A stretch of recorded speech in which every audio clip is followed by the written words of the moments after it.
लेकिन प्राण भी अगर कुछ भावों को व्यक्त करना चाहे, अर्थात प्राणोपहित जीवात्मा भी किसी भाव को व्यक्त करना चाहे तो वाक की आवश्यकता होती है। तो विवक्षावसात वाक से प्राण की तादात्म्यापत्ति, प्राण से वाक की तादात्म्यापत्ति हो जाती है। एकीकरण का नाम है तादात्म्यापत्ति। यह कहा तदेव स्पष्टयति, सर्वेति कहकर इसी का प्रतिपादन किया। सा शब्दो ही सर्वनाम तथा च यः स्त्रीलिंग सर्वशब्दस्तेनाभिधेयं वस्तु वाक् इत्यर्थः। आनंद गिरि जी महाभाग कहते हैं, सा जो शब्द है सर्वनाम है। नाउन के बदले प्रोनाउन का प्रयोग होता है, संज्ञा के बदले सर्वनाम का प्रयोग होता है।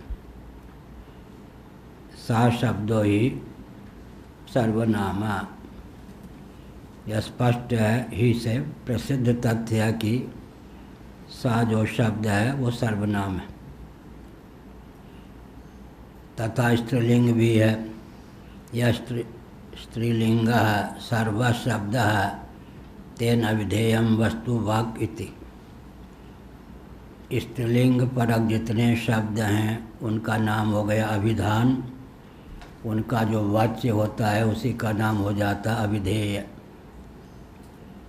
अभिधान का अर्थ हुआ नाम, अभिधेय का अर्थ हुआ नामी।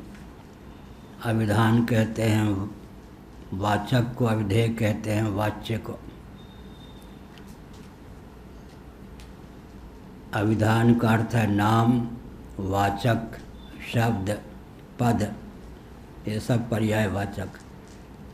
नामी, रूप, वाच्य, पदार्थ, ये सब पर्यायवाचक। सा शब्द स्त्रीलिंग है। स्त्रीलिंग सर्वशब्द है। स्त्रीलिंग परक जो भी शब्द है उनका जो कुछ अर्थ है वह अभिधेय वस्तु वाक्, अर्थात स्त्रीलिंग जो भी शब्द हैं उनका जो अर्थ होता है अभिधेय, वही यहाँ पर वाक् से उपलक्षित निर्दिष्ट समझना चाहिए।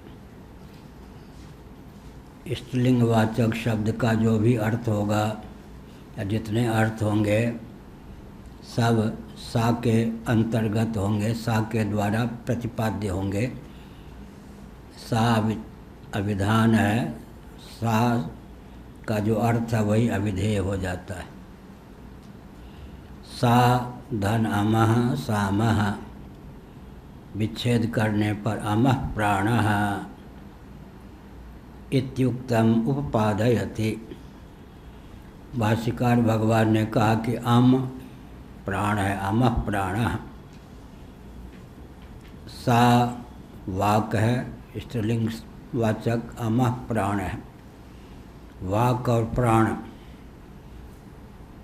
दोनों के साहचर्य से व्यवहार की सिद्धि होती है। इंद्रियों में वाक की प्रधानता क्यों है? क्योंकि शब्द की निष्पत्ति वाक के द्वारा होती है। यद्यपि श्रोत्र इंद्रिय के द्वारा शब्द का श्रवण होता है, लेकिन एक नियम है, ज्ञान वस्तु तंत्र होता है, कर्म कर्तृतंत्र होता है। तंत्र का अर्थ है अधीन। कर्म क्या होता है? पुरुष तंत्र, कर्तृतंत्र, कर्ता के अधीन या पुरुष के अधीन कर्म होता है। ज्ञान जो होता है वस्तु तंत्र। क्या अर्थ हुआ मेरे को जी? ज्ञान में हम स्वतंत्र नहीं हैं। कोई छींक मार दे, सुनना चाहे या न सुनना चाहे, सुनने के लिए बाध्य हो। कोई अपशब्द का प्रयोग कर दे, सुनना चाहे या न सुनना चाहे, सुनने के लिए बाध्य हैं। ज्ञान क्या होता है? वस्तु तंत्र, तंत्र माने अधीन। कर्म क्या होता है? कर्तृतंत्र, कर्ता के अधीन। इसलिए व्याकरण में कहा गया स्वतंत्र कर्ता। कर्ता स्वतंत्र होता है, व्याकरण स्वतंत्र कर्ता। ज्ञाता स्वतंत्र है नहीं कह सकते, क्योंकि ज्ञान क्या है? वस्तु तंत्र। इसलिए हमने एक दिन बताया था भद्रम कर्णे भी, ये जो शांतिवाचक वचन है, शांति को द्योतित करने वाले अधिदैव से प्रार्थना इन वचनों के माध्यम से की गई है। इसका अर्थ क्या हुआ? जहाँ हम जीव, देह भावापन्न जीव परतंत्र हैं, वहाँ इंद्रियों के नियामक अधिदैव स्वतंत्र हैं। अधिदैव की अनुकंपा से भद्र श्रवण संभव है। ज्ञान वस्तु तंत्र है, कर्म पुरुष तंत्र, कर्तृतंत्र है। इससे लाभ उठाना चाहिए ना व्यवहार में। क्या? स्वतंत्र कर्ता। बहुत से कार्यों में हम स्वतंत्र हैं, लेकिन ज्ञान वस्तु तंत्र है, वस्तु के अधीन है। उदाहरण हमने दिया कि कोई गाली बक दे, अपशब्द का उच्चारण कर दे, हम सुनने के लिए बाध्य होंगे, लेकिन बोलने में हम अपनी स्वतंत्रता का परिचय दे, अव्य तव्य ना बोला करें। हमने घटना बताई, लगभग 2 फरलांग दूर या 3 फरलांग दूर पड़ोसी मोहल्ले में खेलने गया, हम के बाग में। कबड्डी हो चाहे गेंद हो, वो लोग पार नहीं पाते थे। एक मित्र ने क्या किया, आयु में 2 साल 3 साल बड़ा रहा होगा, चांटा मार दिया। तो रोते हुए चला। उसके पिता ने, वो दरवाजे के पास बैठे थे, क्यों रो रहा है? मैंने कहा आपके बेटे ने चांटा मार दिया। तुम इसी योग्य हो। हमारे बच्चों को पार नहीं पाने देते, चांटा खाने योग्य ही हो। लो। फिर घर में आया, बड़ी बहन ने पूछा क्यों रो रहा है? हमने कहा यही हो।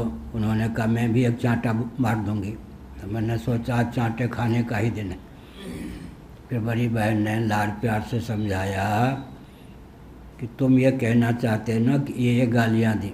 माँ बहन को तो लोग गाली देते हैं ना, तो गाली ऐसी चीज़ नहीं है भैया जो मुँह से उच्चारण करें। जो सभ्य व्यक्ति होते हैं, भद्र व्यक्ति होते हैं, कोई अपनी दुष्टता या सभ्यता के वशीभूत होकर गाली भी दे दे, वो गाली को भूल जाएं। ना भी भूलें तो वाणी के द्वारा उच्चारण न करें, अमुक ने मुझे इस प्रकार की गाली दी। फिर बड़ी बहन ने कहा, अवस्था में 15 साल बड़ी रही होंगी, कि मैं उन बच्चों की माँ को जाकर समझाऊंगी कि आपके बच्चों की आदत गंदी हो रही है, गाली बक रहे हैं। बहुत बढ़िया हुआ ना। बहन जी ने कहा कि गाली ऐसी चीज़ नहीं है कि कोई दे दे तो उसका अनुवाद करो कि उसने ये मुझे गाली दी। अपनी वाणी दूषित हो जाएगी। भूल जाओ, कहीं ना भी भूल सको, यह भी मत कहो कि मुझे उसने यह गाली दी, क्योंकि अपनी वाणी दूषित हो जाएगी। अपनी वाणी को कथमपि दूषित न होने दो। तो श्रोत्र जो है ज्ञानेंद्रिय है, वाक् कर्मेंद्रिय है। जहाँ हम परतंत्र हैं वहाँ देवता स्वतंत्र हैं। तो श्रोत्र इंद्रिय के देवता कौन हो गए? दिक्। उनसे प्रार्थना की गई, हे दिग्देव आपकी कृपा से भद्र श्रवण ही मुझे सुलभ हो। कानों के द्वारा ऐसे ही भद्रम करुणे भी यह पश्चिम ज्ञानेन्द्रिय है कौन? नेत्र अभद्र घटना भी घट जाए, दृश्य हो जाए तो उसको देख सकते हैं। हम जहाँ परतंत्र हैं, इंद्रिय भावापन्न होने के कारण, देह भावापन्न होने के कारण, वहाँ पर नेत्र के अधिदेव कौन है? सूर्य। सूर्य समर्थ हैं, इसलिए देवताओं से प्रार्थना की जाती है या सूर्य देव से प्रार्थना करते हैं कि हम नेत्रों के द्वारा भद्र रूप का दर्शन करें आपकी कृपा से। अधिदैव की उपासना क्यों आवश्यक है? अध्यात्म उनके नियंत्रण में है। अध्यात्म माने कर्मेंद्रिय, ज्ञानेंद्रिय, अंतःकरण। अध्यात्म का अर्थ होता है कर्मेंद्रिय, ज्ञानेंद्रिय, अंतःकरण और प्राण, इनका नाम है अध्यात्म। समग्र सूक्ष्म शरीर का नाम है अध्यात्म। उसमें मुख्य रूप से कर्मेंद्रिय, ज्ञानेंद्रिय, अंतःकरण, प्राण भी है, उसी का प्रकरण चल रहा है। प्राण करणों का उपोद्बलक होने पर भी साक्षात करण नहीं, इसीलिए भद्रम करणे भी। हम जहाँ पर परतंत्र हैं वहाँ पर देवता स्वतंत्र हैं, क्या कहा गया? पुल्लिंगेन सर्वेण शब्देन विधेयं वस्तु प्राण इत्यर्थः। सा अमः सामः, पहले ये आनंद गिरी चल रही थी ना, यही है ना, अमः प्राणा इति जो पहले कहा गया उसी का विस्तार करते हैं। पुल्लिंगेन सर्वेण शब्देन विधेयं वस्तु प्राणा इत्यर्थः। अमः पुल्लिंग है, सामः में सा स्त्रीलिंग है, वाक का द्योतक है। यहाँ पर श्रुति ने कहा जो भी स्त्री वर्ग है उसका जो नाम होगा स्त्रीलिंग परक वह सा से उपलक्षित हो जाएगा। यहाँ पर कहा गया कि प्राणः पुल्लिंग है, तो उसका जो अविधेय है, अविधेय माने अर्थ वाच्य, वो सब प्राण में जा कर के समा जाएगा। वाक और प्राण में हमको अतिरिक्त सृष्टि का अंतर्भाव करना है। स्त्रीवाचक शब्दों के जितने अर्थ हैं सबको वाक में सम्मिलित कर देंगे। पुल्लिंग वाचक जो शब्द हैं उनका जो कुछ अर्थ है उन सबको प्राण में अंतर्भूत कर देंगे। यह अंतर्भाव की प्रक्रिया है, तो अंत में दो ही रह जाएगा, सा और अम, दो की सिद्धि होगी। सा से स्त्रीलिंग और अम से पुल्लिंग। इसका मतलब जो कुछ स्त्री पुरुष प्रपंच है वो साम है, ये अर्थ हुआ। ऐसा उपासना की दृष्टि है, विधा है।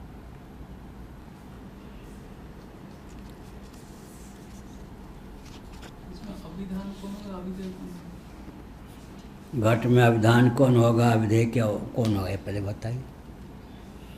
घट जो शब्द है वह अभिधान हो गया, घट जो अर्थ है वह अविधेय हो गया। चश्मा में अभिधान अविधेय कौन है बताइए।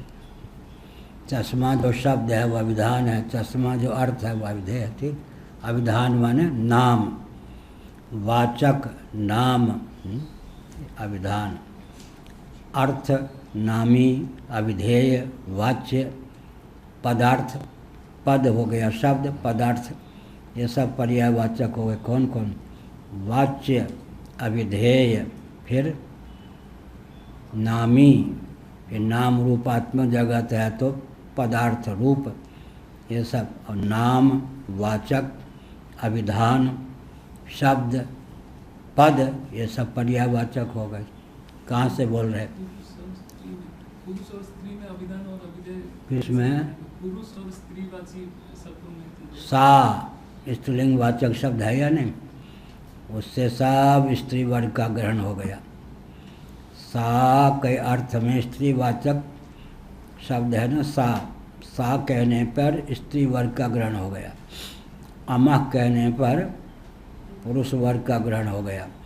साम कहने पर किसका? स्त्री पुरुष सबका ग्रहण हो गया। साम माने साम की सीमा के बाहर कुछ बचा ही नहीं। और सा का अर्थ हो गया वाक, सा स्त्रीलिंग है। वाक अम्मा का अर्थ हो गया प्राण।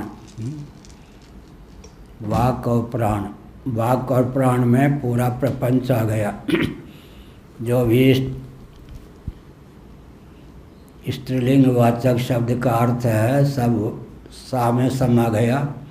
अमः में, अमः प्राण। पुल्लिंग वाचक शब्द के जितने अर्थ हैं पुल्लिंग वाचक वो सब समा गए अम में। वाक और प्राण सा और अमः कहने पर सबका ग्रहण हो गया। उपलक्षण इसको कहते हैं।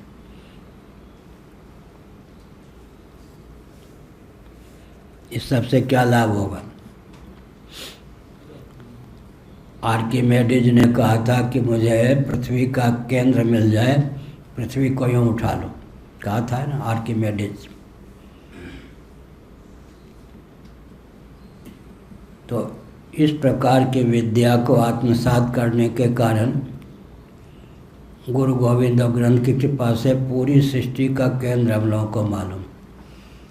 ऊपर भगवान होते हैं, उनका रुख देखकर जहाँ चाहें वहाँ परिवर्तन विश्व में कर सकते हैं। क्या केवल हम पढ़ाते ही नहीं, पढ़ते ही नहीं, इन सबको प्रयोग में भी डालते हैं। इस प्रकार की विद्या सज जाने पर, जैसे आर्किमेडिज ने कहा मुझे पृथ्वी का केंद्र का ज्ञान हो जाए तो पृथ्वी को उठा लो, तो उनको हुआ या नहीं? यहाँ पर सृष्टि के केंद्र का ज्ञान हो गया। वाक और प्राण, इसी में सारी सृष्टि का समावेश हो गया। अभिधान और अविधेय में वाक अभिधान है, प्राण अविधेय है, तो सारी सृष्टि का समावेश हो गया। इसलिए इस विद्या को आत्मसात करने वाला व्यक्ति केवल पढ़ लिया, पढ़ा भी दिया, उससे नहीं काम चलेगा। प्रायोगिक धरातल पर अगर कोई इनको ढाले तो उसमें ऐसी शक्ति हो जाती है, ईश्वर का रुख देखना पड़ता है। ईश्वर ऐसी शक्ति हो जाती है कि वो जहाँ चाहे परिवर्तन कर सकता है, जब चाहे तब परिवर्तन कर सकता है। विश्व के नियमन की क्षमता इस विद्या से आ जाती। अब पढ़ने पढ़ाने के विधाज का लुप्त है क्या? पीएचडी, डीलिट या वेदांताचार्य होने, दर्शनाचार्य होने के लिए लोग पढ़ा लेते हैं, पढ़ देते, जीवन में उतारते नहीं इस विद्या को, इसलिए दिव्यता का संपादन नहीं होता। हो गया। तत्र श्रुत्यंतरम प्रमाणयति। इस संबंध में भाष्यकार भगवान श्रुत्यंतर को समुद्रित करते हैं।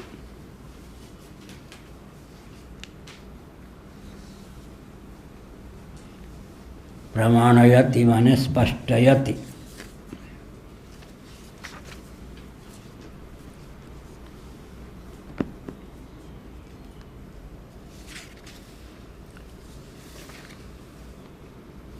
केनेति यह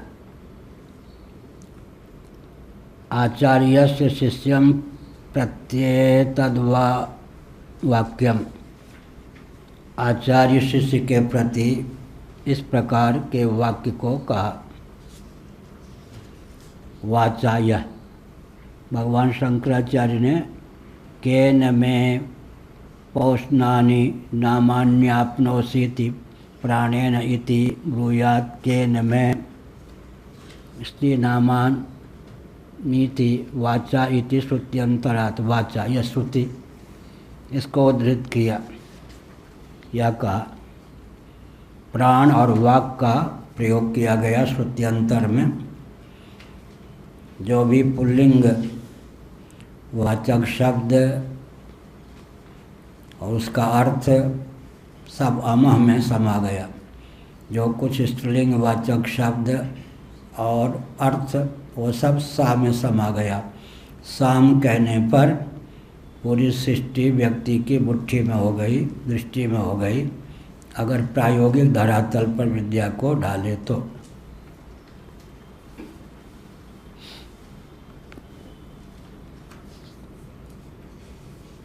पौष्णानि पुंसोवाचकानि, पुरुषवाचक पौष्णानि शब्द का प्रयोग किया गया। तथापि कस्य साम शब्दवाच्यत्वम इत्याशंक्य फलितवाह वाक् इति। ऐसा मान लिया, लेकिन उदाहरण के लिए यह आवश्यक है कि कस्य साम शब्दवाच्यत्वम इत्याशंक्य फलितवाह वाक्। वाक् साम का अर्थ हो गया वाक्, सा का अर्थ हुआ वाक्, लेकिन जब वाग भावापन्न प्राण भी हो गया तब सा कहने पर सबका ग्रहण हो गया। वाग उपसर्जन प्राण साम शब्दाभिधेय। बहुत बढ़िया।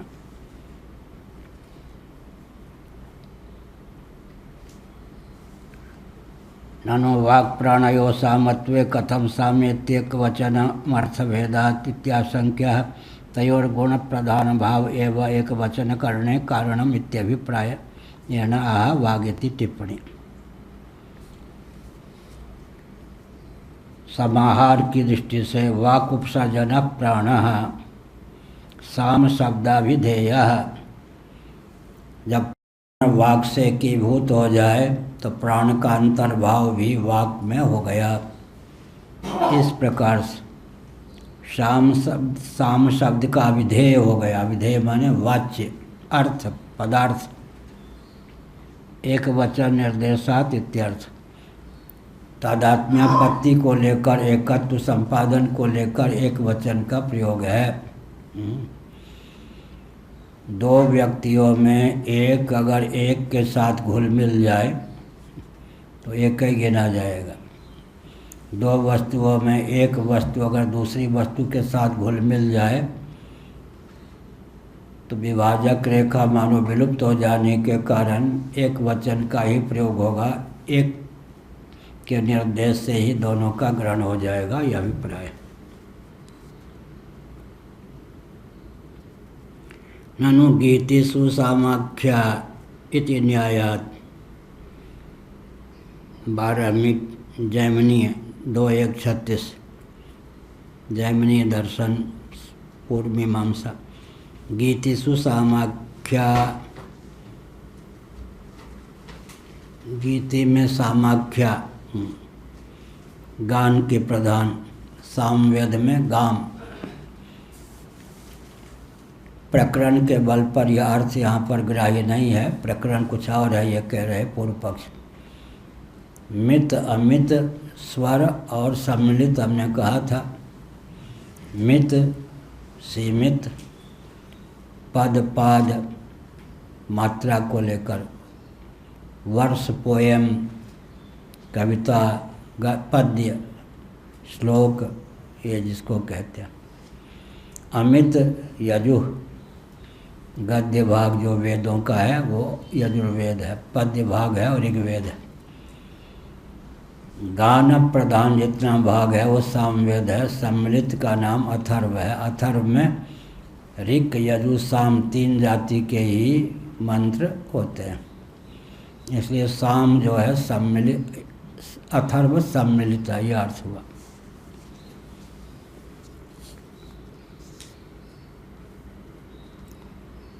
गीतिषु सामाख्या इति न्यायाद विशिष्टा काचित गीति साम्येत्युच्यते।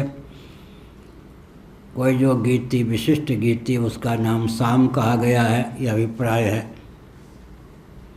गीति माने गान, गानम, गीति गानम।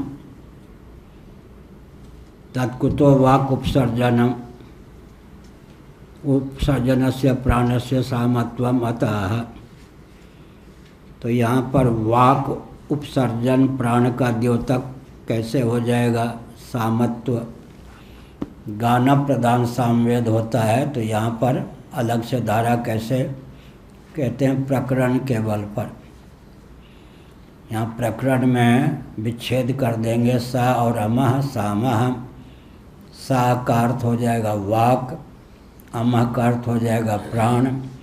वाक से उपलक्षित स्त्री वर्ग, अमः से उपलक्षित प्राण से उपलक्षित पुरुष वर्ग।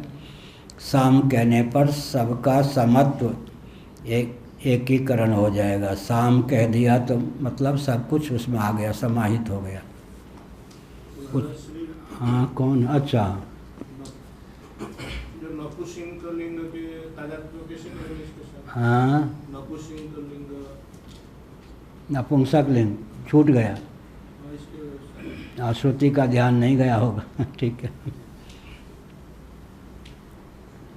नपुंसक लिंग ज्ञानम इत्यादि। ठीक, यहाँ जो प्रकरण चल रहा है साम उसका चल रहा है, तो नपुंसक को किस पे रखेंगे? विवक्षावसात, इधर या उधर, अंतर्भाव की दृष्टि से। क्या अब वो आजकल किन्नरों को लेकर जनसंख्या होगी, गणना होगी, तो कौन किधर रखेंगे अगर दो में ही अंतर्भाव करना हो तो? या नपुंसक लिंग होता है शब्द, उससे ज्ञानम इत्यादि की निष्पत्ति होती है। यहाँ जो विषय है सा और अम, स्त्रीलिंग और पुल्लिंग, उसी में सबका समावेश हो जाता है। विवक्षावसात उनको भी इधर ले लेंगे या उधर ले लेंगे, ठीक, किसी एक में अंतर्भाव कर लेंगे।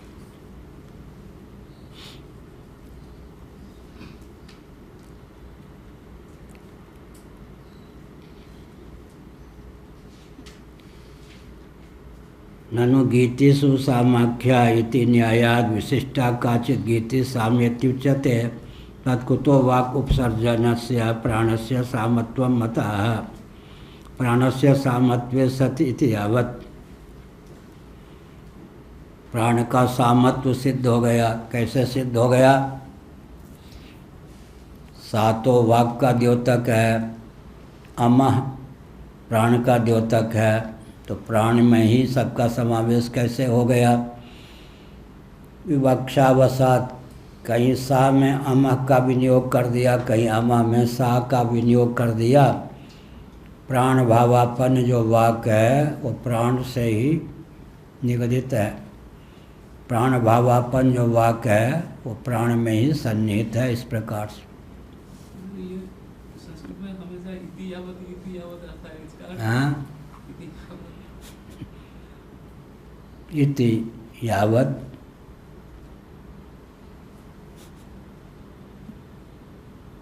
यावत तावत, जब तक, जब इसमें अंतर्भूत हो गया। या इति यावत,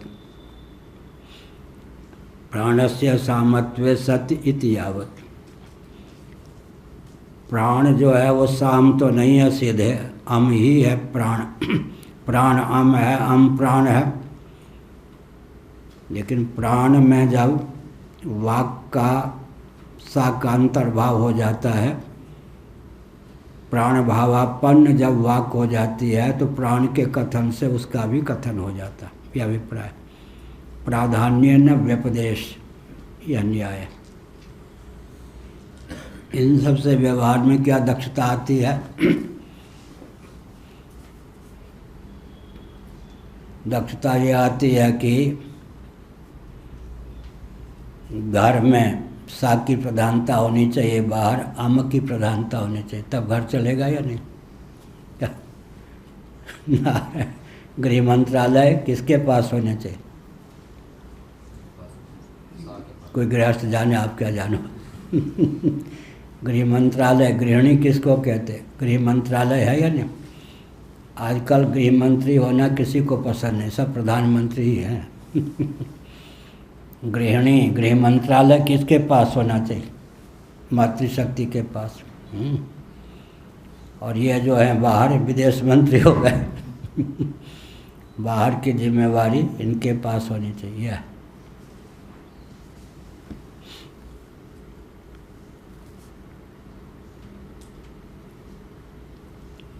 तो यहाँ पर प्राणस्य सामत्वे, इसका अर्थ क्या हुआ?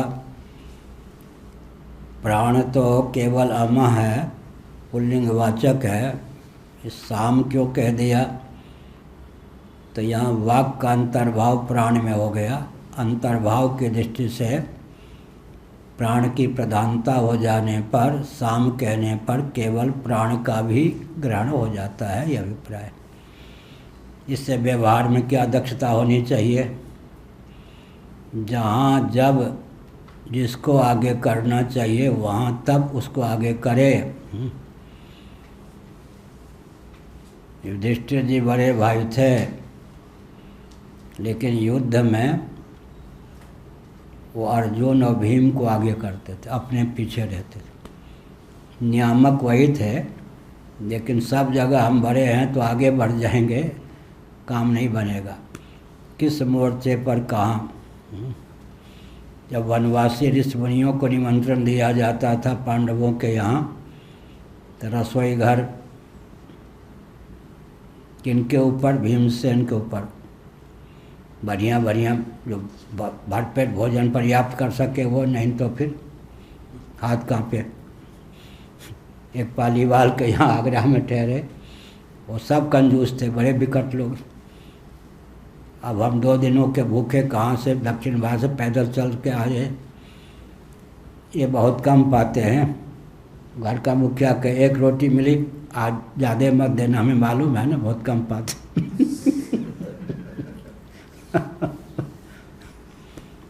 एक सज्जनानंद जी के जन्मभूमि गए, एक बहुत, उन दिनों उसके 50,000 बैंक में थे, तो बहुत धनी माना जाता था वो। कोई कौन? गृहस्थ ब्राह्मण। तो एक एक घर में ब्राह्मण निमंत्रण देते थे, लेता था मैं। तो उसने सोचा कि गांव में जो लोग उसकी अपेक्षा गरीब ब्राह्मण थे, सब निमंत्रण दे रहे हैं, हम कहीं कंजूस न गिने जाएं। तो उसने कहा कि रात्रि में मैं निमंत्रण दूंगा, ताकि रात्रि में कम भोजन करेंगे। फिर उसने क्या चतुराई कि चोकर जो होते हैं ना, चोकर की रोटी बनवा देना, इतने से ज़्यादा नहीं पाएंगे। मैंने सच में भी नहीं। चोकर की रोटी पा, ये सब भी देखा। एक जगह पैदल आ रहे थे, ये ब्रज की बात है। एक कंजूस कोई व्यक्ति था, उसने दूध दिया, तो दूध इतना रहा होगा, उसमें 5 गुना ज़्यादा पानी मिला दिया। और हम समझ गए कि, हमने कहा अपने लिए भी रखी, हमारे पे इसमें तो पानी मिला दिया, मैं कैसे बोलूँ, मैं कैसे पीऊँगा। उसके मुंह से निकल गया। हमने कहा अच्छा ठीक है। इसमें तो पानी मिला दिया, मैं कैसे पीऊँगा। हमने कहा अच्छा तो अब मैं क्या करूँ, मुझे इससे ज़्यादा प्यास नहीं है।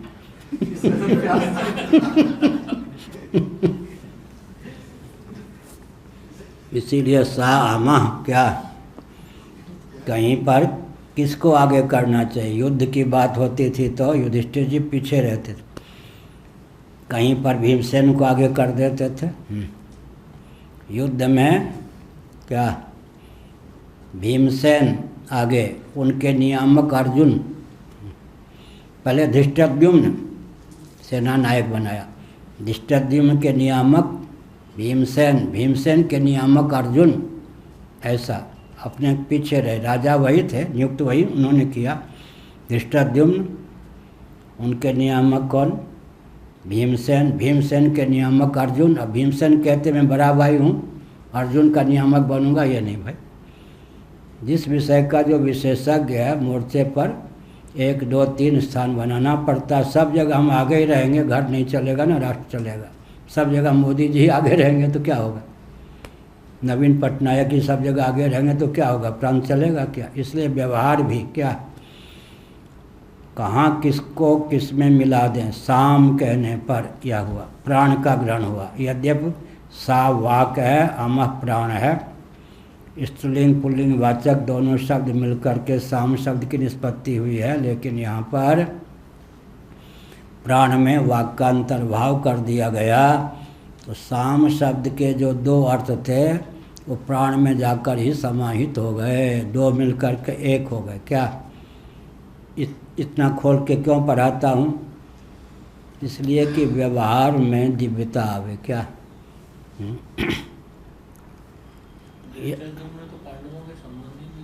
कौन? बिल्कुल, द्रौपदी के कौन थे? वहीं से परंपरा चल रही है, लोग जो अनुगमन करते हैं भाई। बुद्धिदायक कलयुग में साले होंगे, लिखा है ना। साले ही कलयुग में बुद्धिदाता होंगे, उन्हीं से लोग मंत्रणा लेंगे। तो हमने क्या संकेत किया? ये व्यवहार है। कहाँ किसको आगे कह रहे हैं, कहाँ पीछे हो जाएं, क्या कहाँ बीच में हो जाएं। सब जगह आगे नहीं, कहीं बीच में, कहीं पीछे, कहीं आगे। या जब जैसन तब तैसन, ई नहीं जलन से साधु कैसन। जब जैसा तब तैसा, ऐसा नहीं जाना तो साधु कैसा। यहाँ साम में दो हैं, सा और अम, लेकिन प्राण की प्रधानता हो गई, अम पदवाच्य प्राण की प्रधानता हो गई, तो सा जाके उसमें मिल गया सा शब्द। तो प्राण कहने पर ही पूरा, यद्यप अमह का अर्थ ही प्राण है पुल्लिंग वाचक होने से, लेकिन सा का उसमें विनियोग हो गया। जब बोलने का अवसर हो तब प्राण का अर्थ, साम का अर्थ हो जाएगा वाक, प्राण का उसमें विनियोग हो जाएगा। कहाँ अपना विनियोग कर लेना चाहिए, कहाँ दूसरे को अपने में विनियुक्त करना चाहिए, यह ज्ञान होना चाहिए ना। यह ज्ञान नहीं होगा तो बस उपद्रव हो जाएगा, परिवार नहीं रहेगा, राष्ट्र नहीं रहेगा। या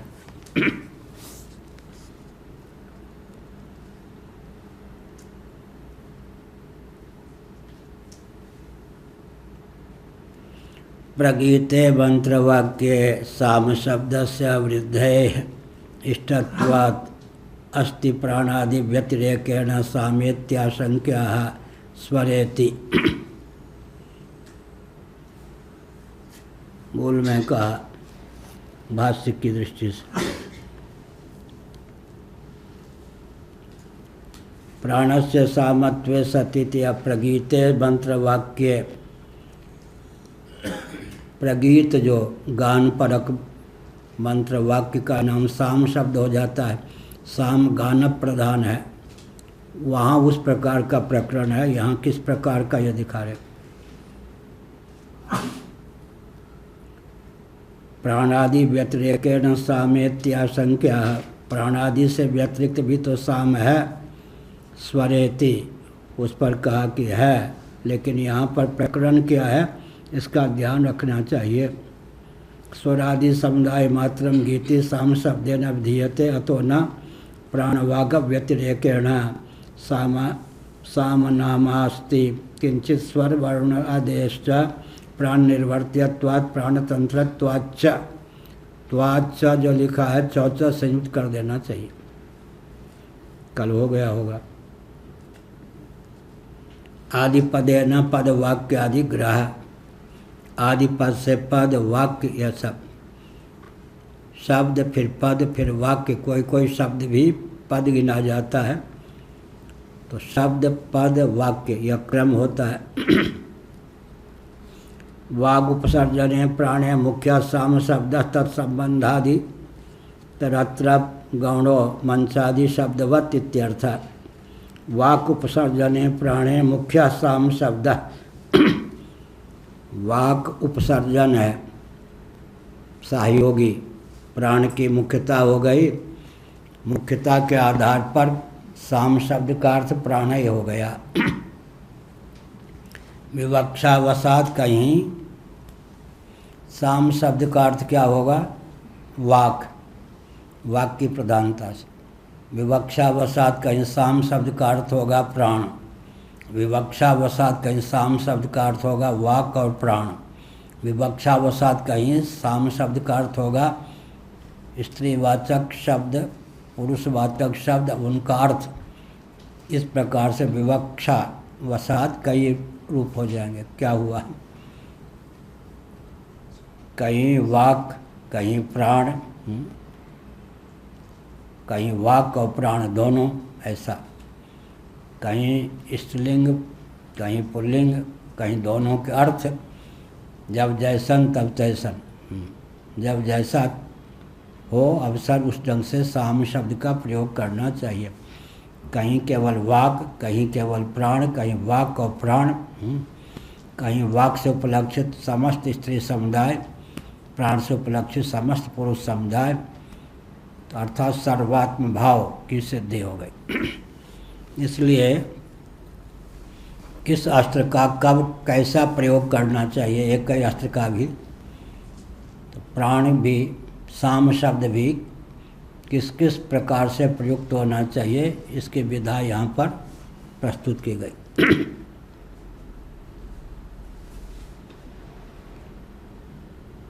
उक्तेर्थे तत्साम्ना सामत्वमिति वाक्यम योजयति यस्मात् इति, यस्मात् कहकर बताया, यस्मात् जबकि ऐसा है, यस्मात् साम सामेति वाक् प्राणात्मकं साचामश्च इति तत्तस्मात् सामनो गीति रूपस्य स्वरादि समुदायस्य सामत्वं तत्प्रगीतम भुवि, यह अभिप्राय हुआ।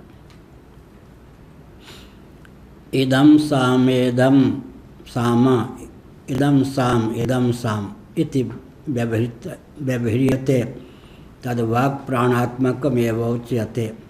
यह शाम अगर 2 बार कह दें तब क्या होगा? एक बार वाक की प्रधानता से, एक बार प्राण की प्रधानता से, तो दोनों का अर्थ हुआ वाक प्राण, दोनों का सम्मिलित रूप हो गया।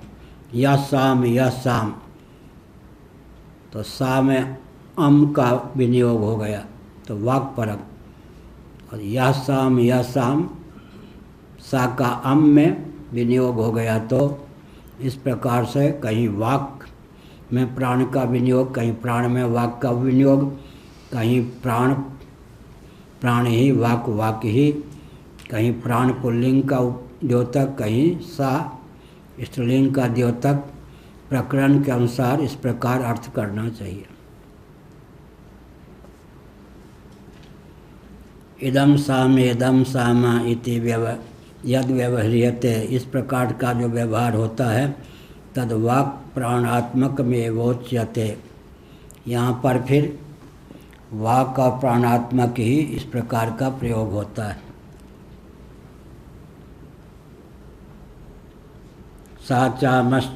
साचामश्च इति व्युत्पत्ति, साच अमश्च सामः, सा और अम, सा का अर्थ क्या हो गया प्रफुल्ल जी?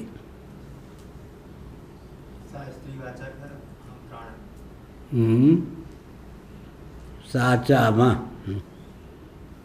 ठीक है। सा माने वाक, अम माने प्राण, फिर सा उपलक्षण है स्त्री लिए, अम उपलक्षण है पुरुष मात्र के लिए। तो इस प्रकार सा और अम दोनों मिलकर साम।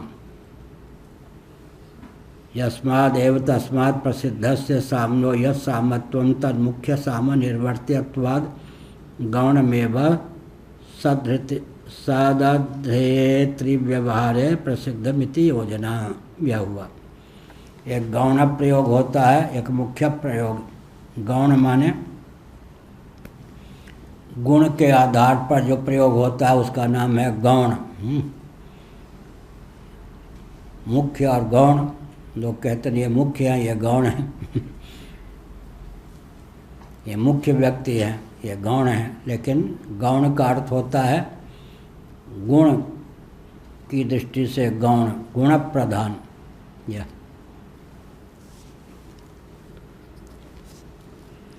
मुख्य साम यह हुआ।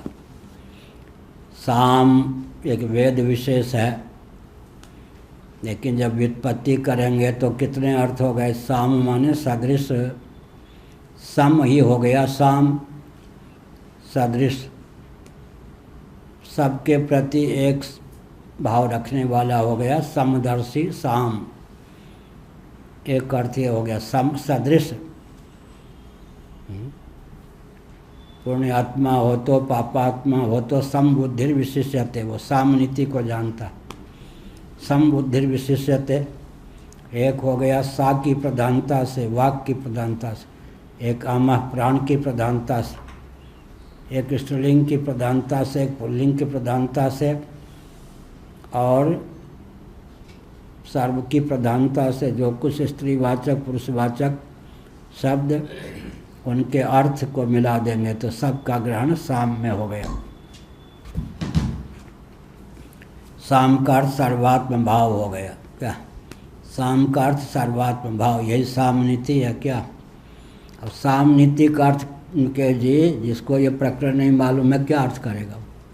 साम नीति का प्रयोग कर सकेगा? क्या साम दान दंड भेद इंद्रजाल उपेक्षा माया। कितनी नीति हो गई प्रफुल्ल जी? हाँ, सब मालूम। दान दंड भेद माया उपेक्षा इंद्रजाल। सबसे बढ़िया आपको कौन नीति लगे? साम। हाँ, बढ़िया, शांत है ये। साम दान दंड भेद इंद्रजाल उपेक्षा माया। अब इंद्रजाल और माया में क्या भेद है, और मत्स्य पुराण का अध्ययन करने पर मालूम पड़ेगा। मत्स्य पुराण में, अग्नि पुराण में नाम है, मत्स्य पुराण में परिभाषा है। साम दान दंड भेद इंद्रजाल, सो नर इंद्रजाल नहीं भूला, जापे होय सो नट अनुकूला। यह इंद्रजाल और माया उपेक्षा। अब सातों नीति का प्रयोग करने में जो कुशल हो वो शासन कर सकता है। नीति का प्रयोग करने में कुशल न हो, शासन नहीं कर सकता है।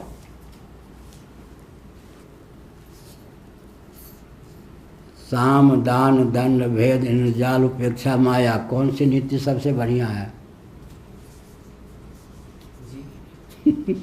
साम दान दंड भेद इंद्रजाल उपेक्षा माया, सबसे नीति कौन बढ़िया है? श्रोता है तो ठीक है। दान, हाँ बढ़िया कहा। इससे बढ़िया आप क्या? बिल्कुल, पूरी में रहकर तो यही सबसे बढ़िया है। बढ़िया सोच के कहा, ठीक है, ठीक है। और दान में सबसे बढ़िया कौन है? अभय दान। क्या दान में सबसे बढ़िया कौन है? दान में अभय दान।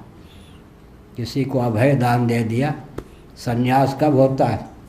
संन्यास के समय प्रतिज्ञा की जाती है, मैं सबको अभय दान देने के लिए संन्यास लेता हूँ, मुझसे किसी को भय प्राप्त ना हो। क्या संन्यास के समय प्रतिज्ञा की जाती है, सबको अभय दान देने कर मैं संन्यास लेता हूँ, मुझसे किसी को भय की प्राप्ति न हो, मैं किसी के प्रति भयानक सिद्ध न होऊं। यह बढ़िया का अभय दान सबसे बढ़िया।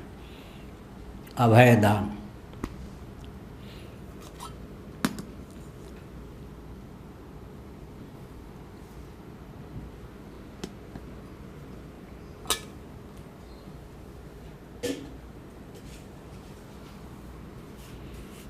और रामचरितमानस में मायापत सेवक सन माया करे तो पलटि परे खगराया।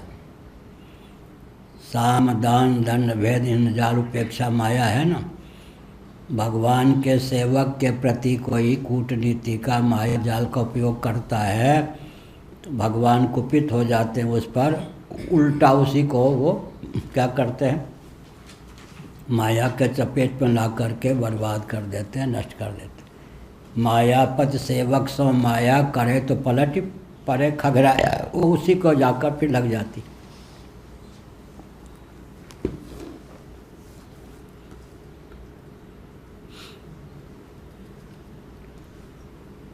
साचा साचा अमश्चेति व्युत्पत्ते यस्मादेव तस्मात् प्रसिद्ध से सामनो यत् सामत्वं तन्मुख्य सामनिर्वर्त्यत्वाद् गौणमेव सदध्रेतृव्यवहारे प्रसिद्धमिति योजना। यह धेतृव्यवहारे, यह अध्येत्री अध्ययन करने वालों में यह 18वां वाग उपसर्जन प्राणे मुख्य साम शब्द है। यह वाक उपसर्जन जो प्राण है उसमें मुख्य साम शब्द का प्रयोग होता है, यह अभिप्राय हो। साम वाक और प्राण दोनों का द्योतक है, लेकिन प्राण में जाकर वाक का विनियोग हो गया तो प्राणार्थक ही साम शब्द हो जाता है। और गान में दोनों की दिव्यता चाहिए। क्या आगे आएगा, स्वर लहरी भी चाहिए और प्राण शक्ति भी चाहिए। क्या राग रागनी को आरोह अवरोह क्रम से ले जाएं। क्या कभी आरोह कभी अवरोह कहीं सम सम जैसे समतल पर चले कार वार या व्यक्ति चले, कभी नीचे उतरना पड़े, कभी ऊपर चढ़ना पड़े, ऐसे ही राग रागनी में 3 विधा होती है। क्या? सम, ऊर्ध्व, अधः। चलने में जैसे कोई पर्वत पर चढ़े, कोई गुफा की ओर आवे, कोई समतल भूमि पर चले, ऐसे ही आरोह अवरोह और समत्व। जीवन में तीनों विधा का ज्ञान होना चाहिए। क्या? आरोह अवरोह और समत्व।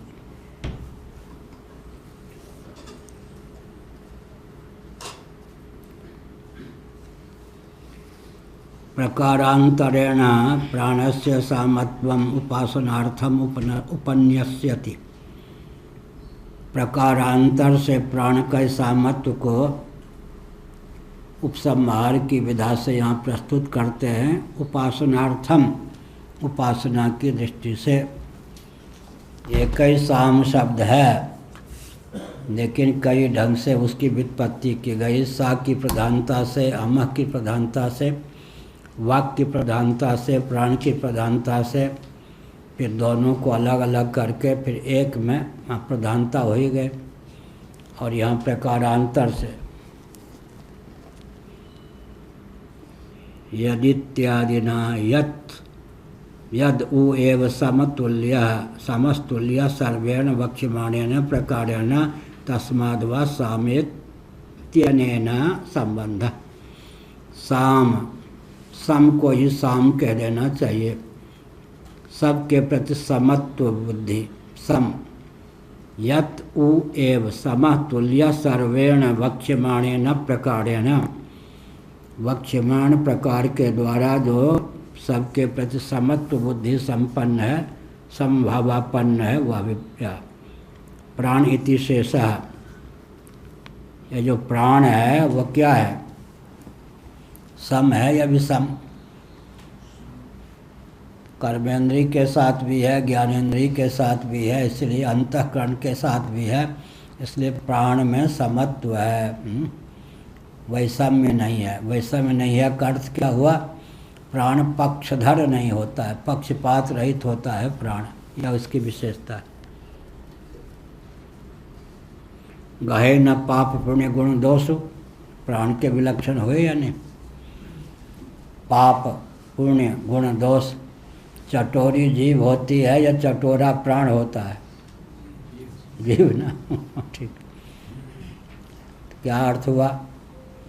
प्राण उपोद्बलक होता है, लेकिन राग द्वेष से रहित होता है। मूल बात क्या है? 2-3 दिन पहले मैंने संकेत किया। जिस अंग को लेकर, इंद्रिय को लेकर, विधा को लेकर बार बार आसक्ति की अभिव्यक्ति होगी, उसी में दुर्बलता आ जाएगी। वहीं टीबी आके बैठ जाए, टीबी रोग। क्या? प्राण की विशेषता क्या? सीधे प्राण को लेकर अहमिति और आसक्ति की अभिव्यक्ति नहीं होती। मैं दृष्टा हूँ, किसको लेकर अहमिति की अभिव्यक्ति हुई? नेत्र को ले। मैं श्रोता हूँ, कान को लेकर मैं वक्ता हूँ। मैं दाता हूँ, हाथ को लेकर मैं गनता हूँ, पाँव को लेकर मैं घ्राता हूँ, नाक को लेकर मैं रसईता हूँ, रसनेंद्रिय को लेकर। क्या? प्राण जो है सबका उपोद्बलक है, पर सबसे पीछे रहता है। जिसको आसक्ति छूट जाए, बार बार डंक मारे। प्राण की क्या विशेषता है? अन्न जल आदि सब प्राण ही ग्रहण करता है, लेकिन उसकी आसक्ति नहीं होती। आसक्ति अहमिति। कैंसर रोग के लक्षण क्या है? टीबी के आसक्ति और अहमिति। प्राण में आसक्ति नहीं है, अहमिति नहीं है। इसीलिए जो मैं प्राणात्मा हूँ, प्राणोपाधिक चित्त स्वरूप अपने को मानता है, उसमें 2 गुणों की प्रतिष्ठा होती है। प्रथम गुण क्या है? आसक्ति विहीन। दूसरा गुण अहमिति विहीन। आसक्ति अहमिति को छोड़ दें तो व्यक्ति, महाराष्ट्र वाले, क्या होगा फिर? हाँ, दिव्य पुरुष होगा या नहीं? हाँ, मुक्त हो जाएगा। हाँ, ठीक है। का आसक्ति अहमिति।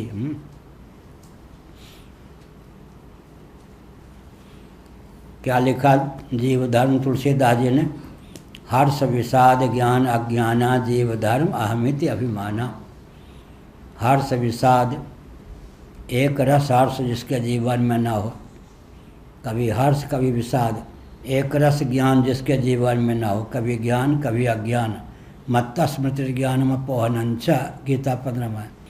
अहमिति अभिमाना, कर्मेंद्रिय ज्ञानेंद्रिय अंतःकरण शरीर अनात्म वस्तुओं को लेकर जिसकी अहमिति प्रकट हो, वही जीव धर्म है। प्राण जो है हर्ष विषाद से भी रहित है, अहमिति से भी रहित है। आसक्ति और अहमिति दोनों से अछूता रहने के कारण प्राण, कितनी आयु है प्राण की प्रफुल्ल जी? प्राण की आयु कितनी होगी? 100 वर्ष, 200 वर्ष, 5 वर्ष? हाँ, अनंत। हाँ, बढ़िया।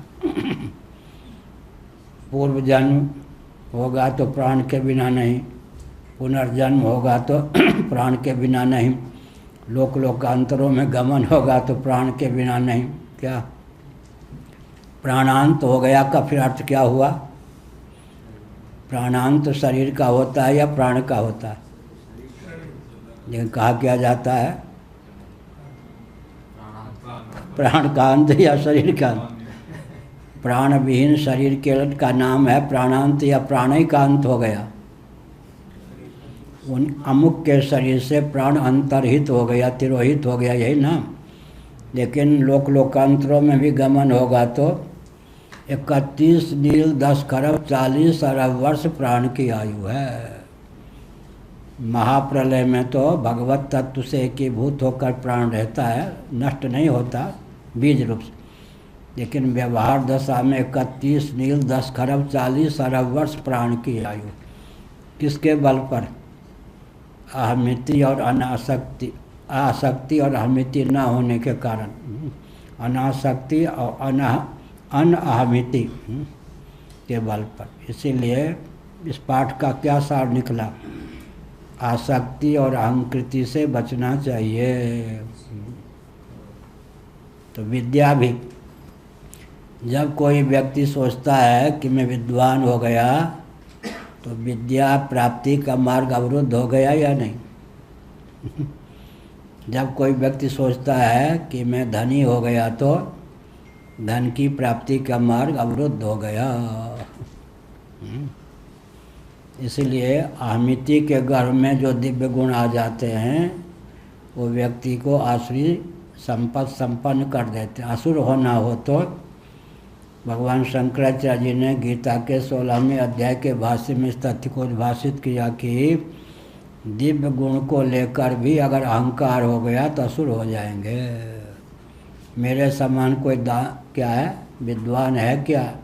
मेरे समान कोई दानी है क्या? मेरे समान कोई क्षमाशील है क्या? हो गए असुर।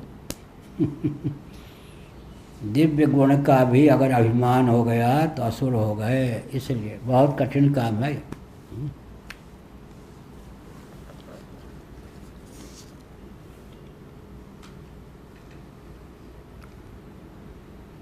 साम की उपासना के लिए फिर प्रकारांतरेण प्राणस्य सामत्वम, समत्व को लेकर फिर प्राण का वर्णन किया जा रहा है ताकि प्रकारांतर उपासना इस विधा से भी संभव हो। प्रकारांतर द्योति वा शब्दोत्र न श्रूयते इत्याशंक्या वा शब्द इति यह कहा।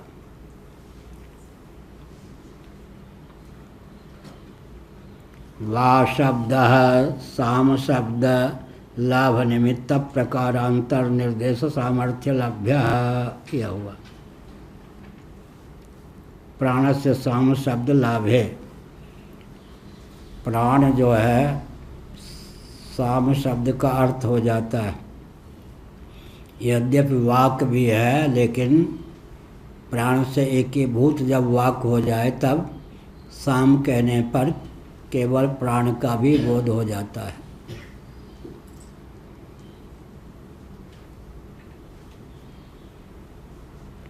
प्रकारांतर का द्योति, द्योतक, द्योति बढ़िया, ज्योति द्योतक वह शब्द है अत्र न श्रूयते इत्याशंक्या वह शब्द इति। यहाँ पर कहा कि अथवा प्रकारांतर का द्योतक वह शब्द है। निमित्तांतर में वह प्रश्नपूर्वकम प्रकटयति 13वीं टिप्पणी। प्रकारांतर निमित्तांतर का अर्थ है प्रकारांतर। केन इत्यादिना केन पुनः प्रकारेण प्राणस्य तुल्यत्वम, भला किस विधा से प्राण का तुल्यत्व है, समत्व है, यह सर्वसमत्वम सबके साथ समत्व भाव प्राण को प्राप्त है तो भला कैसे। सम वही प्लुसिना पुत्तिका शरीरेण, छोटी मक्खी जो होती है उसके सदृश भी है कौन, प्राण। क्यों, उसके जीवन में भी जो जीवनी शक्ति है वो प्राण मूलक है या नहीं। समो मशकेन, मच्छर के समान भी है। मच्छर के शरीर में भी जो काटने आदि की क्षमता है प्राण मूलक की है, नहीं तो मच्छर ही मुर्दा हो जाए क्या। इसका मतलब अणु से भी अणु है, महान से भी महान है। संकोच विकासशील नहीं है। जैसे मैंने उदाहरण दिया, ये जो सुई कपड़ा सीने के लिए उसके छिद्र में जहाँ धागा डालते हैं उसमें भी तो आकाश है ना, ऐसे ही महाकाश भी महाकाश है, घटाकाश भी आकाश घट में भी है। सबके सदृश जो होगा सबसे अतिक्रांत होगा या नहीं। मशक के समान भी है, शेर के समान भी है, व्याघ्र के समान भी है, मगरमच्छ के समान भी है, अमीबा के समान भी है, भैंस के समान भी है, हाथी के समान भी है। इसका मतलब क्या हुआ, इतना व्यापक है कि अमुक अमुक अमुक अमुक सर्व आकार उसी के हैं, माने सर्व रूपों में उसकी अनुगति है, सर्वत्र है। पुत्तिका शरीरेण समो मशकेन, मशक शरीरेण यह का निमित्तांतर योग ननु प्राणस्य तत्त शरीर परिमाणत्वे परिच्छिन्नत्वात् अनन्त्यानुपत्तिः तत्कथमस्य विरुद्धेषु शरीरेषु समत्वम् इत्याशंक्या पुत्तिकादि। अब कहते हैं अगर प्राण तत्त शरीर को मच्छर इत्यादि को लेकर, अमीबा आदि को लेकर, तब तो परिच्छिन्नता प्राण की सिद्ध होगी, अनंतता उसकी सिद्धि ही नहीं हो सकती है। अनंतता सिद्ध नहीं होगी, परिच्छिन्नता सिद्ध होगी। तब सब शरीरों में समत्व को प्राप्त है। साम शब्द का समत्व यह कैसे समझा, तो कहते आकाश के समान। क्या है, आकाश के समान। इसका अर्थ जो सर्वव्यापक होता है वो एक एक घटक में भी स्थित होता है या नहीं। एक एक घटकाकार भी हो गया, लेकिन वस्तुतः वो व्यापक है। सम शब्दस्य यथाश्रुतार्थत्वं किम न स्यात्। सम शब्द का जो अर्थ है, यथाश्रुत अर्थ, जो प्रसिद्ध अर्थ है, तत्त शरीर परिमाणत्व, उस शरीर के परिमाण वाला है। हाथी के शरीर में हाथी के परिमाण वाला, चींटी के शरीर में चींटी के परिमाण वाला, ऐसा अर्थ क्यों नहीं कहते, करते तो कहते न पुनः या न पुनः शरीर मात्र परिमाणेन अमूर्तत्वा सर्वगतत्वाच्च। प्राण जो है अमूर्त है और सर्वगत है। अमूर्त माने रूप रहित है, क्रिया शून्य है। सर्वगत कहने से क्रिया शून्य हो ही जाएगा। रूप रहित है और परिच्छिन्नता नहीं है, रूप रहित है। अमूर्त भी है प्राण और सर्वगत भी है। अमूर्त है माने निरूप है और सर्वगत भी है। वायु जो है, कल मैंने कहा था वायु को हम अमूर्त माने, या मूर्त, रूप रहित है इसलिए कह सकते हैं अमूर्त है। अगर क्रियाशील को माने मूर्त, तो क्रियाशील है इसलिए वो भी मूर्त है। तो आकाश जो है क्रियाशील भी नहीं है और रूपयुक्त भी नहीं है, तो सर्वगतता आकाश से प्रारंभ है। अगर निरूप का नाम ही अमूर्त है तब वायु से प्रारंभ है। अमूर्त भी है, सर्वगत भी है, अमूर्त भी है, सर्वगत भी है। इसका अर्थ क्या हुआ? अमूर्त है, रूप रहित है, क्रिया शून्य है और सर्वगत है। न च घट प्रासादादि प्रदीपवत संकोच विकासितया शरीरेषु तावन मात्रम समत्वम। भाष्य। घटगत जो दीप है वो, कक्षगत जो दीप है वो ऐसा नहीं। प्राणस्य सर्वगतत्व समत्व श्रुति विरोध माशंक्य है।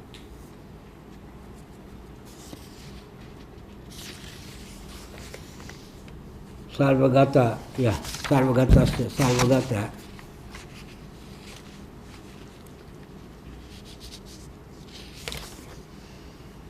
खंडादिषु गोत्वत् शरीरेषु सर्वत्र स्थितस्य प्राणस्य तत्तत् शरीर परिमाणायाः मृत्युर्लाभ संभवते। सर्वगतस्यैव नभसा तत्र तत्र कूपकुंभा यवच्छेदोपलम्भात् इत्यर्थः। अब कहते हैं खंडादिषु गोत्ववत् शरीरेषु। खंड का अर्थ होता है व्यक्ति। खंडादिषु माने व्यक्तिषु। खंड, खंड माने व्यक्ति, एक एक यूनिट इकाई का नाम होता है खंड।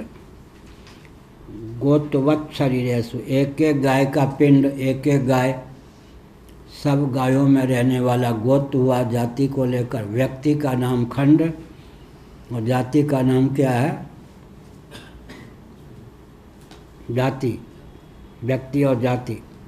खंडादिषु गोत्ववत् शरीरेषु, एक एक जो गोपिंड है उसमें गोत्व जाति है, अनुगत है।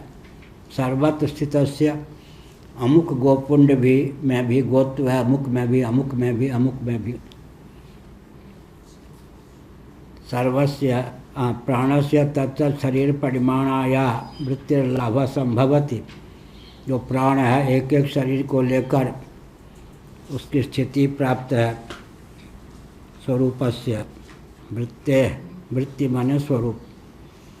सर्वगतस्यैव नभसा तत्र तत्र कूप कुंभाद्यवच्छेदोपलम्भात्।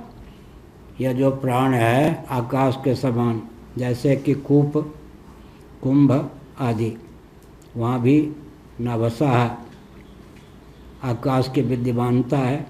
इसी प्रकार से समझना चाहिए। समानता का अर्थ संकोच विकासशील नहीं, विभुता के कारण जिस शरीर में है उस शरीर से अवच्छिन्न सरीखा यह परिलक्षित होता है। यह अभिप्राय, उस शरीर से अवच्छिन्न सरीखा परिलक्षित होता है, न कि उस शरीर से अवच्छिन्न होता है। क्या? जैसे आकाश है तत्त शरीर से घटादि से अवच्छिन्न सरीखा परिलक्षित होता है, न कि अवच्छिन्न है। तद्वत यहाँ समझना चाहिए।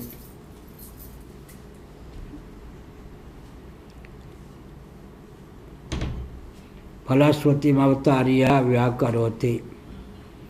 फलश्रुति को कहने के बाद उसकी व्याख्या करते एवं इति। एवं समत्वात् सामाख्यम प्राणम वेद यः श्रुति प्रकाशित महत्वम तस्य तत्फलम अश्नुते व्याप्नोति साम्य प्राणस्य सायुज्यम संयुग भावम समान देहेन्द्रियाभिमानत्वम सालोक्यम समान लोकताम व भावना विशेषतो यः एवमेतद् यथोक्तम साम प्राणम वेद। इसका अर्थ क्या हुआ? वह सर्वगत होने के कारण प्राणात्मा सर्वरूप हो जाता है, सर्वगत होता है, इसीलिए पक्षपात विहीन होता है।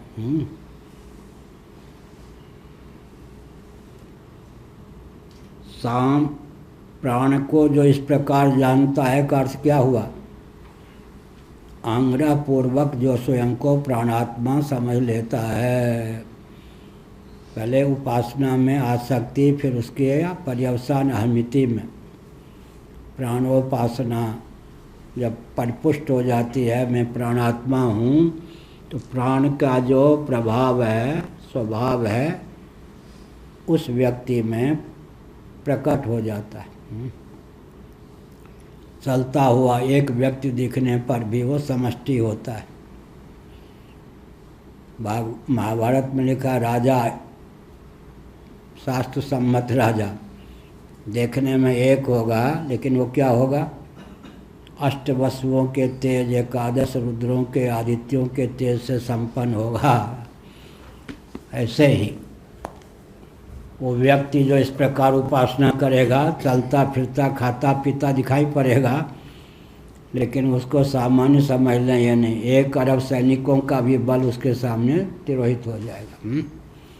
ये सब ऋषियों में ये बल था ना, उपासना के बल पर, दंडे के बल पर नहीं, उपासना के बल पर। हाँ, वशिष्ठ जी ने यूँ ब्रह्मदंड गाड़ दिया। और विश्वामित्र जब क्षत्रिय भावापन्न थे, जितने उनके दिव्यास्त्र आदि थे सब लगा दिया, वशिष्ठ जी के ब्रह्मदंड पे कोई प्रभाव नहीं पड़ा। तो कहा दिग बलम, क्षत्रियों का बल दिग, ब्रह्म तेज जो है, ब्रह्म बल, वो सबसे उत्कृष्ट। क्या? ब्रह्मदंड। यह जो विज्ञान होगा वो देखने में निशस्त्रीकरण का पक्षधर होने पर भी ब्रह्मास्त्र इत्यादि उसके सामने विफल हो जाएंगे। यह बहुत बढ़िया। इंद्र को नारद जी ने क्या कहा? भागवत का पाठ चल रहा था ना। एक तरफ ये कथा है, दूसरी तरफ वशिष्ठ जी के कितने पुत्रों को 100 पुत्र को मार दिया। तो फिर कैसे मार दिया जब उनके पास में ये बल ही था? क्षमा की, फिर भी क्रोध नहीं हुआ। वहाँ क्षमा नामक गुण की अभिव्यक्ति दिखाई। अब उनको मारने के लिए भी घात लगाए थे विश्वामित्र झोपड़ी के पीछे। तो पूर्ण चंद्रमा का उदय हुआ, पूर्णिमा की रात्रि रही होगी। पत्नी ने कहा, पतिदेव आज जो ये पूर्ण चंद्रमा का दर्शन हो रहा है, इनका प्रकाश कैसा है? तपस्वियों में जैसा विश्वामित्र का। देखो, तपस्वियों में आजकल पूर्णिमा के चंद्रमा के समान चमकने वाले अगर कोई हैं तो कौन? विश्वामित्र जी। विश्वामित्र जी रो पड़े कि देखो, जिनके 100 पुत्रों को मारा वो मेरे प्रशंसक हैं। तो वहीं पर पुत्र तो अपनी आयु से उतने आए थे, निमित्त कोई होता है ना। क्या किसी को निमित्त ही तो मारने मरने में होता है। हमको एक मुसलमान ने पकड़ लिया ना, जब पैदल चल रहे थे आगरा मथुरा के बीच में। सामने कोई नदी थी, घोर अंधकार, और युवक था वो, हृष्ट पुष्ट। मैं ये नहीं कहूँगा कि इनके समान था, लेकिन आयु भी लगभग ऐसे थी। तो उसने कहा कि तुम हिंदू हो? हमने कहा हिंदू हैं। फिर ब्राह्मण, जनेऊ देख रहे हो, ब्राह्मण हो। 19 साल का था। ठीक है, अब तुम्हें मार के फिर इस नदी में फेंक दूंगा, ऐसा कहा। हमने कहा अच्छा 2 मिनट समय दे सकते हो? बहुत ठाका मार के हंसा। अंधेरी रात है, सामने नदी है, घोर जंगल है, यहाँ फंसे हुए हो, 2 मिनट में कौन तुम्हारी रक्षा करेगा? हमने कहा 2 मिनट समय दे सकते हो? दे दो। अरे 2 मिनट दिया। अब खड़ाओं पे कोई महापुरुष न हमको दिखाई पड़ा न उसको, चलते हुए खड़ाओं की आवाज़ आई। हमने कहा समझ गए 2 मिनट में रक्षक आ गया या नहीं? वो बेहोश हो गया, मैं चलते बना। वो बेहोश हो गया, मूर्छित, मैं चलते बना। इसलिए ये जो विद्या होती है ना, विद्या व्यक्ति की रक्षा करती है। कौन सा पेज था?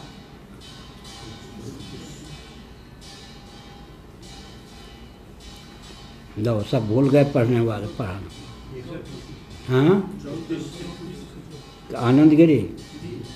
खंडादिशु गोत्वच्छ, खंड माने व्यक्ति, गोपिंड, एक एक पिंड। जितने गाय हैं सब में गोत्र जाति के दृष्टि से विद्यमान है। ऐसे प्राण जो है, एक एक शरीर तो है लेकिन प्राणी तो सबको कहेंगे ना, प्राण संपन्न सब, यहाँ उसमें भी उसमें भी उसमें भी उसमें भी, इस प्रकार से मित्र लाभ संभवत सर्वगत से नवसा, जैसे सर्वगत जो नव है कूप में भी है कुंभ में भी है, इस प्रकार से फलश्रुति अवतारीय व्याकरोति, जो इस प्रकार प्राण के स्वरूप को जानता है और उपासना अहमिति सुदृढ़ हो जाती है। सो हम स्मृति वृत्ति अखंडा की तरह मैं प्राणात्मा हूँ, यह विज्ञान जिसका स्थिर हो जाता है वह स्वयं भी प्राण सायुज्य को प्राप्त होता है, प्राण सारूप्य को प्राप्त होता है। इसका अर्थ क्या हुआ? चलता फिरता मनुष्य दिखता हुआ भी वो प्राणात्मा ही होता है। इदं च फलम मध्य प्रदीपन्यायेन उभयत संबद्धम अवधेयम होना चाहिए।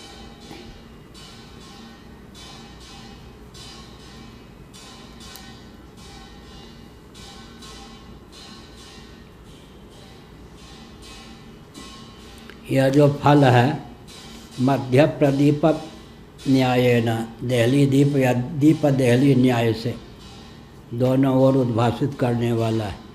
जो इस प्रकार स्वयं को जानता है। छठी टिप्पणी एतस्य सायुज्यादेः प्रधान फलत्वादयमपि विशिष्ट विधि विधेय एवं, यह भी विशिष्ट विधि है। प्राण के सायुज्य इत्यादि को प्राप्त कर लेता है, यह अभिप्राय है। इसका अर्थ प्राणात्मा होकर ही शेष रहता है। प्राण की जहाँ तक गति है, जो भी महिमा है, उस व्यक्ति की गति वहाँ तक हो जाती है, उस व्यक्ति की महिमा वहाँ तक हो जाती है जो प्राण को अपना स्वरूप समझकर जब तक प्राणात्मा में अभिनिवेश तादात्म्यपत्ति सुदृढ़ न हो जाए तब तक उपासना करता है। मैं प्राण हूँ। हाँ, पूछिए क्या महाराष्ट्र वाले।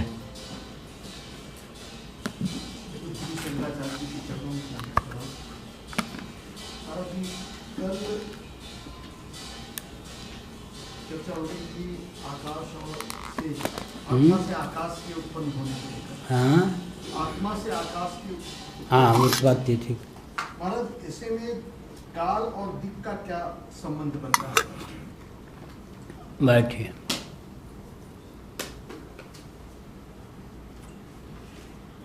दिक का अर्थ है दिशा, यही ना। तो महाभारत में है पृथ्वी दिक है, यहाँ से लेंगे।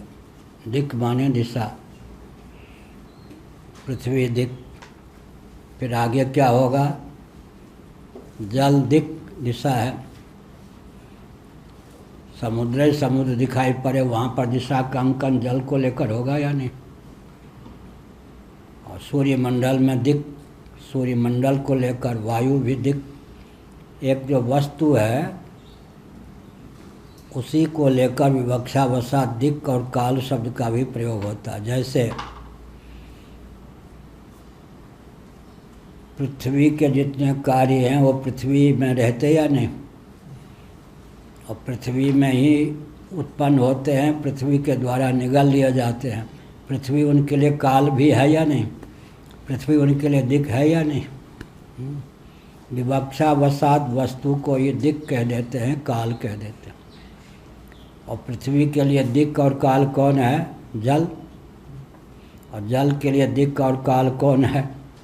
अग्नि। अग्नि के लिए दिक और काल कौन है? वायु। वायु के लिए दिक और काल कौन है? आकाश। आकाश के लिए दिक और काल कौन है? अव्यक्त प्रकृति प्रधान माया। अव्यक्त प्रकृति प्रधान माया के लिए दिक और काल कौन है? आत्मा। वह काष्ठा और परागति है। कालो मायात्म संबंधात, सूत संहिता से बोल रहा हूँ। कालो मायात्म संबंध या कालो मायात्म संबंधात, माया और आत्मा के संबंध से काल की मूल जो काल है निष्पत्ति होती है। माया और आत्मा का जो संयोग हो गया उसी का नाम काल है। विवक्षावशात माया का नाम भी का संयोग जो होगा, ऐसे दो उंगलियों का संयोग हुआ तो संयोग को हम इस उंगली पर भी रख सकते हैं, इस उंगली पर भी आप पृथक से भी निर्देश कर सकते हैं। तो काल को माया भी मान सकते हैं, काल को परमात्मा भी मान सकते हैं, काल को परमात्मा और माया का संयोग भी मान सकते हैं। श्रीमद् भागवत के तीसरे स्कंध में काल को व्यावहारिक धरातल पर ख्यापित किया गया है, जिधर मैंने कल संकेत किया था। संयोग, वियोग और रूपांतर में हेतुभूत जो तत्व है उसका नाम काल है। संयोग, वियोग और रूपांतर में हेतुभूत जो तत्व है उसका नाम काल है। कारण में क्षोभ उत्पन्न कर देना सृष्टि के समय, और प्रलय के समय कार्य में क्षोभ उत्पन्न कर देना, ये काल का स्वभाव। क्षोभक रूपांतर में हेतु कौन है? क्षोभ। क्षोभ जब प्रलय का समय होता है तो कार्य को क्षुब्ध कर देना। तीन है ना, कल कहा था काल कर्म स्वभाव। काल क्षोभ पैदा कर देता है, स्वभाव आकर के क्षुब्ध को वो कारण की ओर या कार्य की ओर उन्मुख कर देता है, और कर्म आकर के क्या करता है, उसको फलीभूत परिणाम का रूप दे देता है। तो जैसे दूध गर्म हो उसमें जामुन डाल दें, वो काल के समान, जामुन खट्टा अम्ल, वो काल के समान। क्षोभक रूपांतर, संयोग, वियोग और रूपांतर में जो हेतु है उसका नाम काल है। और तत्वज्ञों के लिए आत्मा ही काल है, अलग नहीं। बहिर्मुखों के लिए काल काल है, तत्वज्ञों के लिए वो काल आत्मा स्वरूप ही है। कलनात्मिका शक्ति से अवच्छिन्न चैतन्य का नाम काल है, काला। और जब हम कालश्च हेतुश्च, श्रीमद् भागवत के 11वें स्कंध में भगवान ने अपने को कहा मैं काल भी हूँ, हेतु भी हूँ। तो काल का अर्थ हो गया निमित्त कारण, हेतु का अर्थ हो गया उपादान कारण। क्षोभ उत्पन्न करने वाला, संकल्प करने वाला निमित्त कारण हो गया काल, और भगवान उपादान कारण भी हो गए, काल भी हो गए। तो संयोग, वियोग और रूपांतर में हेतुभूत जो वस्तु है उसका नाम काल है। और कुछ